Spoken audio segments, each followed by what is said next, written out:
Assalamualaikum warahmatullahi wabarakatuh. Selamat pagi, siang, dan malam untuk rekan-rekan semua yang sekiranya menjadi penonton uh, pada presentasi uh, hasil penelitian sementara untuk konferensi nasional saya ini. Terus, uh, perkenalkan, saya Zulfa Alkansa dengan NIM 21080.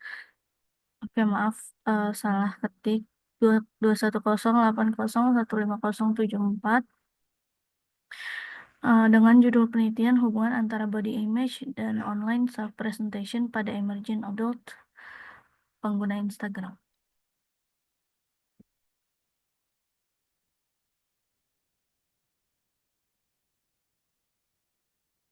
Poin pembahasannya yang pertama adalah latar belakang penelitian, kajian dan dinamika teori, metodologi penelitian, dan hasil penelitian.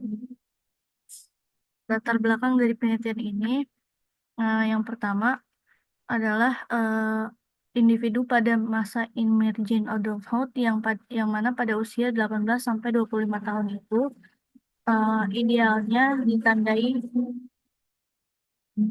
idealnya body image ditandai dengan penerimaan diri terhadap bentuk dan fungsi tubuh. Kemudian apresiasi terhadap tubuh apa adanya, serta kestabilan emosional dalam menanggapi opini sosial. Namun, pada kenyataannya, banyak individu pada tahap ini merasa tertekan oleh standar kecantikan media sosial, sehingga rentan mengalami ketidakpuasan tubuh. Dalam hal online self-presentation, emerging adult cenderung mengkurasi citra diri mereka dengan menampilkan versi terbaik melalui foto, caption, atau aktivitas tertentu untuk mendapatkan validasi sosial. Media sosial juga menjadi ruang eksplorasi identitas, namun seringkali menciptakan tekanan untuk tampil sempurna dan dapat memperburuk body image. Kemudian, latar belakang yang lainnya adalah terdapat inkonsistensi hasil penelitian yang telah dilakukan. Yang pertama, hasil penelitian dari Rozika dan Ramdhani tahun 2018 itu menjelaskan bahwa hubungan antara body image dan online self presentation adalah hubungan yang positif, di mana body image yang positif maka ketika individu memiliki body image yang positif maka online self presentationnya dia akan lebih sesuai dengan dirinya sendiri atau real self.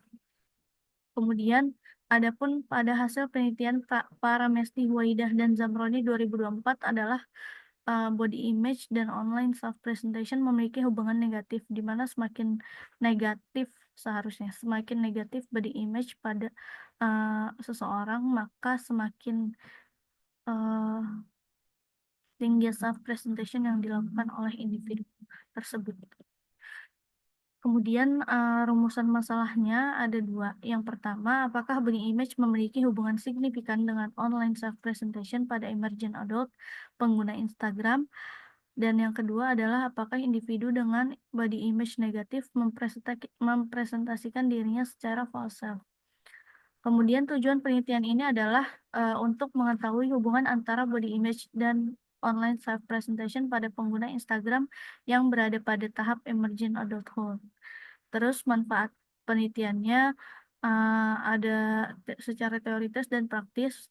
Secara teoritis mungkin harapan dari peneliti adalah penelitian ini dapat memperkaya literatur psikologi perkembangan dan komunikasi digital dengan menyoroti dinamika antara citra tubuh dan presentasi diri secara online, terutama pada individu yang dalam tahap perkembangan emergent adult. Terus manfaat praktis pada penelitian ini adalah khususnya bagi individu yang masih terjebak dalam body image negatif. Harapannya adalah agar mereka dapat memahami bagaimana persepsi terhadap tubuh dapat mempengaruhi cara mereka membentuk citra diri secara online. Jadi harapannya juga adalah agar mereka lebih sadar dalam menggunakan media sosial secara lebih sehat dan bijak. Kemudian kajian teorinya Adapun acuan teori yang digunakan itu dari Michikian dan kawan-kawannya tahun 2014, yang memiliki definisi yakni presentasi diri online adalah cara individu menampilkan berbagai sisi diri dari mereka secara online, termasuk diri nyata, diri ideal, dan diri palsu yang dimotivasi oleh kejujuran, aspirasi, atau kebutuhan untuk mengeksplorasi dan mengesankan orang lain. Terus dimensinya menurut Michikian juga ada tiga, yaitu real self, ideal self, dan false self. Nah, real self sendiri ini maksudnya adalah ketika seseorang atau individu menampilkan atau mempresentasikan dirinya itu sesuai dengan dirinya di dunia nyatanya. Kayak di apa secara offline gitu, sesuai. eh yang ideal self-nya itu dia menyeimbangi, lebih menyeimbangi antara eh, apa presentasi online dan offline-nya. Nah, terus yang false self ini terbagi lagi menjadi tiga, yaitu ada deception, terus impress sama impress atau compare, terus satu lagi itu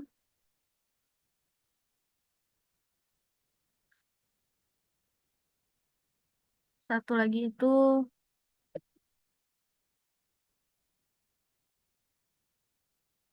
satu lagi itu adalah exploration, jadi eksplorasi. Nah, perbedaan ketiganya itu kalau di fase eh, yang eksplorasi, dia individu yang cenderung masih mencoba-coba dalam hal mempresentasikan dirinya. Jadi kayak misalnya dia suka ganti-ganti eh, foto profil gitu.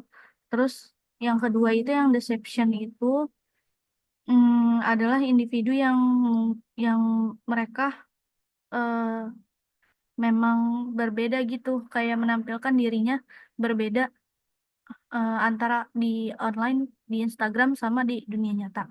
Terus yang impress atau compare itu dia itu individu yang cenderung menampilkan dirinya itu dengan tujuan untuk eh, compare apa ya, membandingkan dirinya dengan orang lain dan membuat orang lain terkesan. Terus oh ya. Terus dinamika teorinya eh, antara body image dan online self presentation ini menunjukkan hubungan timbal balik yang kuat dalam konteks penggunaan media sosial.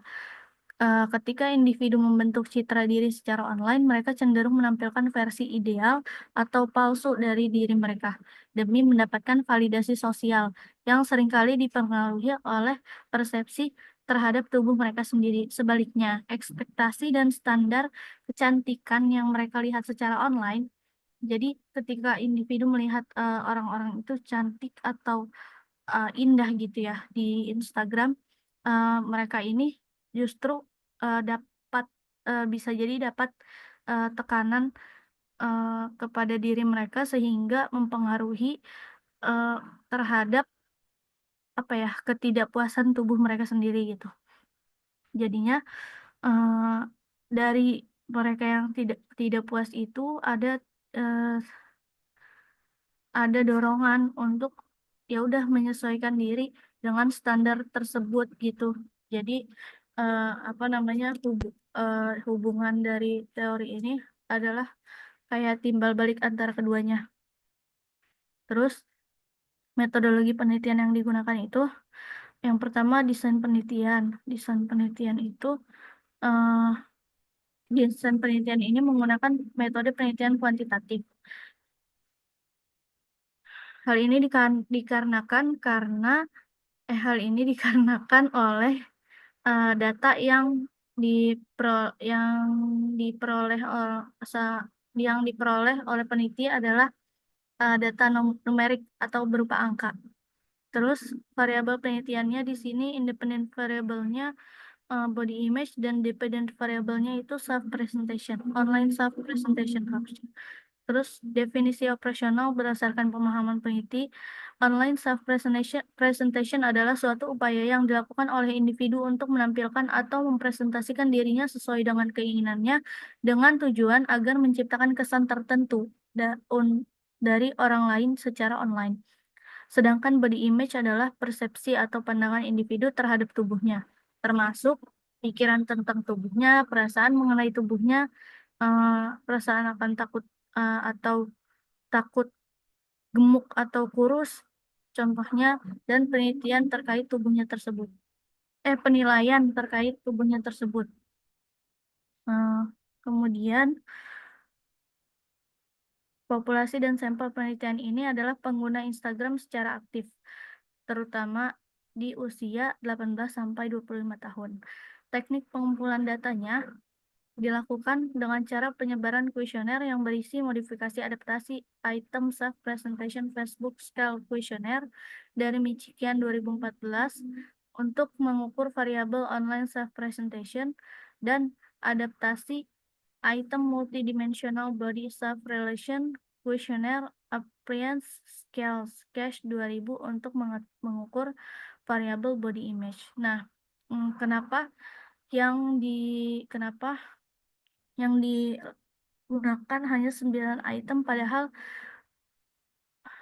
dimensi dari body image sendiri ini ada 5.